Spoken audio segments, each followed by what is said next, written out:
సముద్రం అంత గంభీరమైంది తెలుగు సాహిత్యం.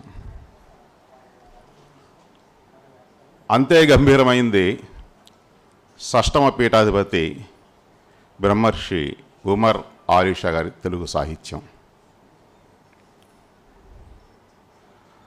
సముద్రంలో ఎన్ని ఆటుపోట్లు ఉంటాయో, ఉవ్వెత్తున ఎగిసే అలలు ఉంటాయో, విరిగిపడే అలలు ఉంటాయో, అంతటి సముద్రాన్ని,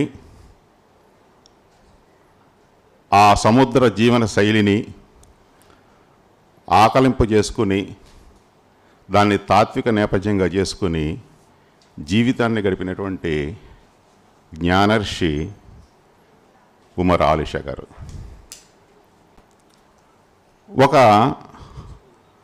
40-50 కావ్యాలు రాసినటువంటి ఒక జ్ఞానర్షి జాతీయ స్థాయిలో జాతీయ శాసన సభ్యుడిగా ఆయన ప్రస్థానంలో ఎటువంటి సాహిత్య అంశాలు, లేదా ఆయన వాదంలో కావచ్చు, ఆయన వేదంలో కావచ్చు, ఎటువంటి సాహిత్య అంశాలు అంతర్లీనంగా దొరికిపోతుంటాయి అనేటువంటి దాని మీద రాయాలనిపించింది. దాని గురించి ఒక వ్యాసం రాశాను.